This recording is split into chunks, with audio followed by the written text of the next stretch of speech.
What's happening, guys? My name is Brian Alzer, and you guys probably see me a little bit on the channel talking about a couple strongman movements and kind of demonstrating some stuff. And maybe there are some of you out there that are actually interested in kind of trying some. So basically what I laid out is what you'll kind of start finding in some gyms around your area. A lot of powerlifting gyms, more hardcore gyms will start having a couple of these items. And so you guys might be finding them around. And so I just wanted to tell you guys about how you could start implementing these on your normal days. Because if you guys are interested in getting involved in strongman or even implementing some of the strongman movements into your powerlifting training, then I just want to kind of show you guys a basic beginner stance to kind of take that step. Because if you start playing around with something like an axle or a log for your bench press or your overhead press, then you'll be shocked when you go back to a barbell. It's like throwing around a toothpick.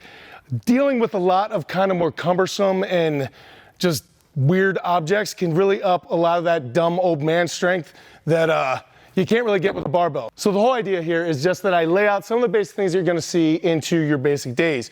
Because if you are getting into strongman, you're gonna have your basic lifting stuff. The only difference between powerlifters and strongman in these strength movements is basically overhead press, because we do not compete in the bench press. All of our stuff is about locking things overhead. So typically, if they don't throw out the bench entirely, a lot of strongmen choose to do that. I personally don't, because I find so much benefit in the bench, and especially bench variations like pin presses and close grip bench press and board press. Because if your tricep strength goes up, all of your pressing strength goes up. So if you have a weak overhead press, up your tricep strength, and I guarantee it'll help out. So, but if you're still gonna do 4 basic days of training, a lot of people will tend to stick their bench last because it's less of a priority. So a lot of people's training in strongman lays out as deadlift to the overhead press to the squat to the bench last. Now, in a lot of more hardcore gyms, you can start seeing things like sandbags, farmer's walks, or trap bar if you do not have access to a farmer's walk. A lot of them will start to have axles or fat bars like a 2-inch diameter. Then even some start having logs. I know if you guys look around, you'll start seeing those. Slam balls will be big like those D balls. And then a lot of you have access to sleds or anything to drag and push around like prowlers and things like that. That's also very much strongman. Sometimes you have truck pulls, both as in like in a harness and you were pulling it almost like you're pushing a prowler. And then other times you'll actually be seated on the ground and you'll be doing an arm over arm. So both of those are going to be incorporated. But if you guys do have access into any of these, the way that you lay it out, the way that I personally like to lay it out, is since I'm working my deadlift here, if you look at something like a farmer's, it's very similar in motion, right? So if I'm doing my deadlift as the main thing, for my assistance work, I might want to throw in the farmer so that it does not negatively affect my deadlift at any other time. That's why I like throwing that day. Axle is a very easy thing to just swap out for either your deadlift, your overhead press. Do not swap out your squat. Keep a squat, a barbell.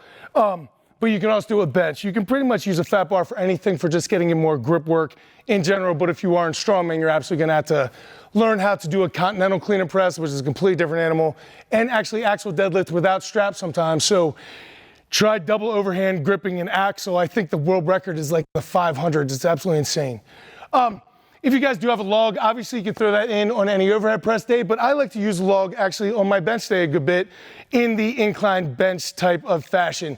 It kind of gets interesting in how to set it up with different safety pins and things, but learning to incline bench with a log just kind of, again, is more cumbersome, kind of throws the weight out more in front of you, so when you go back to a barbell, it actually can be very beneficial for your bench as far as progress goes.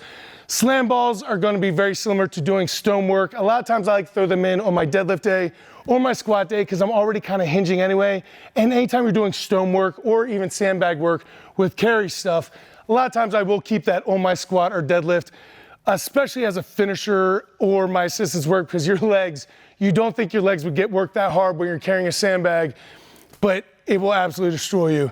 Now, something else I like doing my bench day, as I mentioned in my other video, is that I will throw in the antagonistic muscle group before my bench. So I'd be doing some sort of rowing anyway, so it only makes sense that I throw in some sort of arm over arm sled drag, kind of using those same muscle groups as the row before my bench. So I like to throw that in there. And then I will also do some sort of sled push on my bench day because, and also backward sled drag, because I don't really feel like it negatively affects my deadlift that much, so that's pretty much the only place I can get away with it. Every once in a while I will finish sled work on my squat day, but typically I like to kind of hit that at a different sort of intensity than just thinking of it as sled work as a side thing. In strongman, the sled is an actual event, so you need to be good at it. So you need to treat it kind of with a little bit more intensity. So that's why a lot of times it gets a separate day on its own.